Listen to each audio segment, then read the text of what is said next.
Okay, you are listening to me? Hello? Yes, sir. Okay, Yes, sir. okay. So as far as the departmental accounting is concerned, in the last lecture we have considered what is the meaning of departmental accounts, what are the some important basics of allocations, and which accounts are to be prepared, that is accounting treatment in the departmental accounts. So it is like to be final accounts of the any business organization. The only difference is that the trading and profit and loss account is to be prepared in the columnar basis, and the information given in the problem like A, B, C, D departments are there. Then accordingly we are preparing the amount columns of each department. So trading account, when we are going to prepare, then particulars, department A, department B, department C, and department D, that four columns are to be there of amount columns debit side, as well as four columns of amount on ABCD department on credit side. So this is the usual practice, and only the separate column for the particular department is to be prepared, and the problem as itself mention or gives the details about what is the opening stock of A, B, C, D, then what are the purchases of A, B, C, D, what are the wages of A, B, C, D department. So everything is made very clear, and we are only recording that particular amount in the particular departmental column. Again, on the credit side, if the sales are given, sales are also A department, how much sales are there, B, C, and D, that is recorded on the particular department column. And closing stock is always there given by closing stock, then it is also recorded on the credit side of the trading and profit and loss account.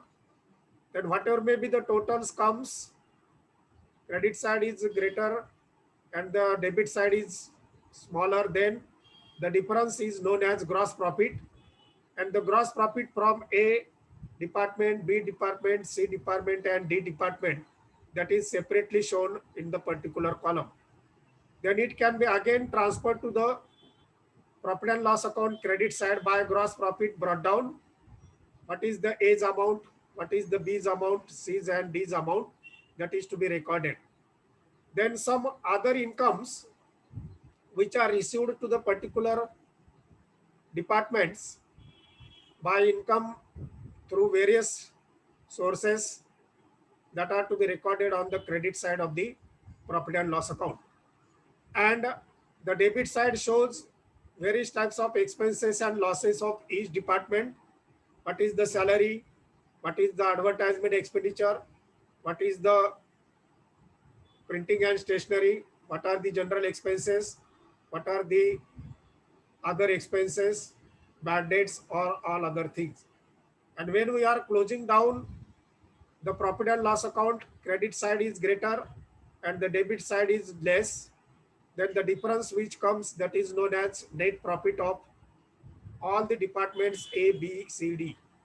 And then some common items are there, and these common items are to not to be recorded in the profit and loss account columnar basis, but it is to be recorded to the general profit and loss account. So this is a separate account in which the items are not to be classified or apportioned to the particular department. These are the common expenditures relates to the whole business, and that is why general profit and loss account is to be opened.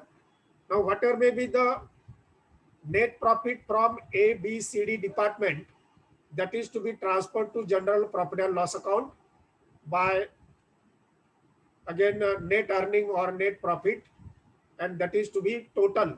Suppose A's net profit is 50,000, B's is 50,000, so 4 departments having 2 lakhs net profit, that is to be recorded on the credit side of general profit and loss account.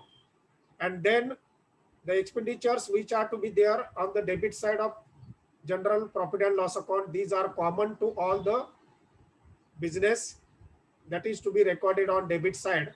And when the difference is again making the total of credit side is greater and the debit side is less, then that is the net earning from the business, which is again recorded in the liability side of the balance sheet. That is capital, whatever may becomes, then add the profit from the business for the current year, and then the assets and liabilities are to be totaled. If the asset side and liability sides becomes equal, then we are supposed to be that our problem is correct one. So these are the things which you have studied in the proprietary business concern. Only the manufacturing account we have additionally discussed or considered in the proprietary business concern. But trading account, profit and loss account, and balance sheet, these are the usual financial statements which are to be prepared. Now, the another part in the departmental accounts is interdepartmental transactions. Now, if A, B, C, D, these 4 departments are working in a Messr Subhash and company, then sometimes these departments are having some interdepartmental transactions. They are maybe among the departments, the departmental transactions are A has give some goods to the B, B has give some goods to the C, C has give some goods to the D, like that. So if there may be the interdepartmental transactions among the departments, then it is to be considered. So one department is supplying and another is receiving. So if A is supplying goods to the B, then A is supplying department and B is receiving department. Then what is the entry is to be passed for that? A is the giver and the B is the receiver. So as per the accounting principle, B's department account debit to A's department account. Who is the giver and who is the receiver? That is the rule of which account? Personal account. In the accounting, there are 3 types of accounts: real account, personal account, and nominal account. So as per the personal account, who is the giver and who is the receiver? That receiver is given the debit and the giver is given the credit. Like that, that particular department when supplies the goods to the other department, then receiving department B is there. So B's department account debit to A's department account, that entry is to be passed. And that is, such transactions are called as interdepartmental transactions. So A can also supply to D, D can also supply to A. So all the interdepartmental transactions are to be considered, because there is not that much, we can say, the hard and fast rule for the interdepartmental transfer. Anybody can transfer goods to another department.